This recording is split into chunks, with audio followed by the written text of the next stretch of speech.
हरे कृष्ण। हमने कल च्यवन ऋषि की कथा सुनी, किस प्रकार से च्यवन ऋषि ने अश्विनी कुमारों को इंद्र के सामने सोमरस पिलाने के लिए भाग दिया।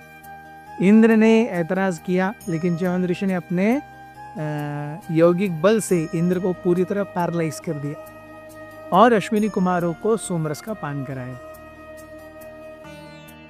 इसके बाद में चलते चलते लोमश ऋषि ने महाराज शिबी, जिनका एक और नाम है भागवतम में उशीनर, उशीनर राज्य के राजा महाराज शिबी की कथा बताई। महाराज शिबी बहुत ही ज्यादा प्रगत भक्त भी थे और एक बहुत महान राजा थे।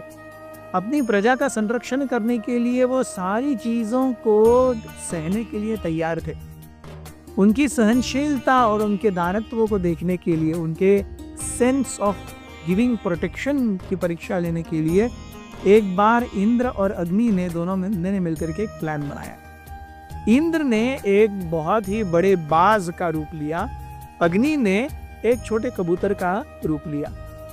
जब महाराज शिबी यज्ञ कर रहे थे उनके महल में, उस समय उड़ते उड़ते उड़ते अग्नि, जो कि अब एक कबूतर के रूप में है, और इंद्र एक बड़े बाज के रूप में है, दोनों बहुत ही वेग से महाराज शिबी के राजमहल में आए जहाँ पर यज्ञ चल रहा था, और उस कबूतर ने आकर के महाराज शिबी के जंघा पर अपना स्थान लिया।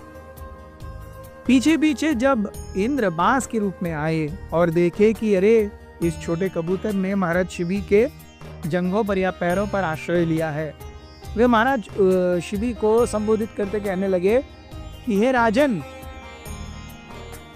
मुझे भूख लगी है, इसीलिए मुझे इस कबूतर को खाना है, कृपया आप मुझे इस कबूतर को दे दो।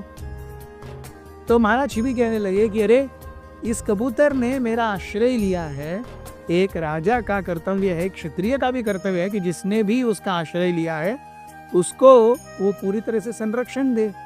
मैं इस कबूतर को आपको कैसे दे सकता हूँ?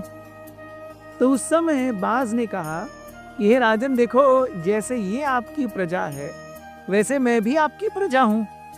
मेरी पत्नी है, मेरे बच्चे हैं। अगर मैं समय से कुछ खाऊंगा नहीं, उनके लिए लेके जाऊंगा नहीं, तो मेरे बच्चों को कौन देखेगा?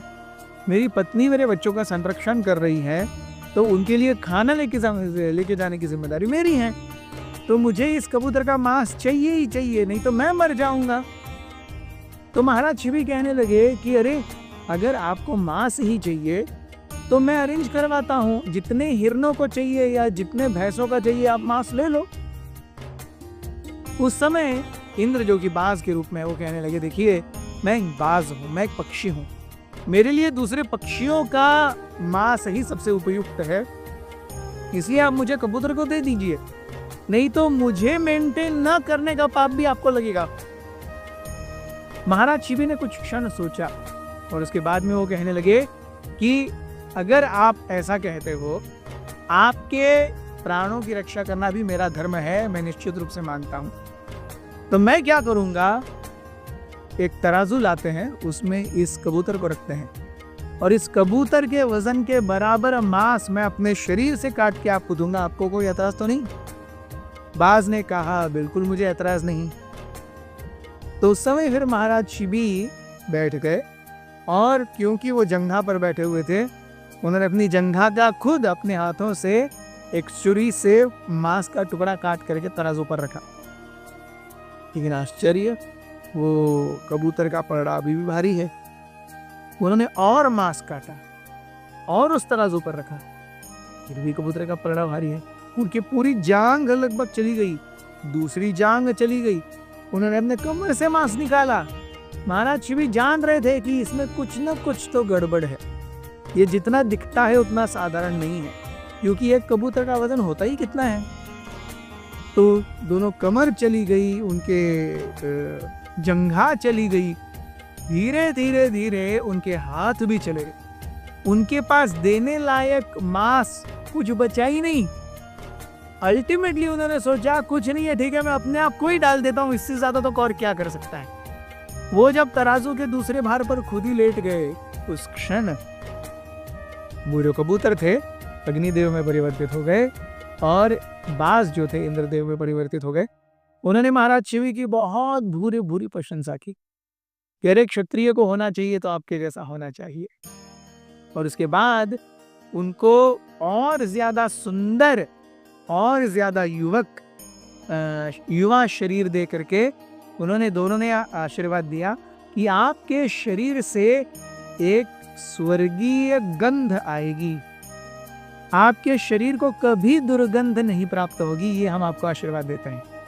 स्वर्गलोक में कि अभी किसी को पसीने से दुर्गंध नहीं आती, पसीना ही नहीं आता, दुर्गंध भी नहीं आती।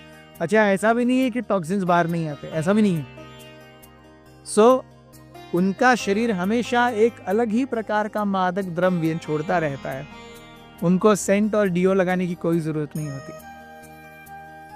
तो ये आशीर्वाद की ये जो स्वर्ग लोकों के जीवों का शरीर है उसका ये भाग आपको मिलेगा, ये कह करके अग्नि और इंद्र जो हैं वो वहां से चले गए। और भी कथाएं आती हैं आगे लोमश ऋषि और पांडवों के बीच में, जो हम बताएंगे आपको फिर से कल। बने रहिए हमारे साथ। अथ श्री महाभारत कथा।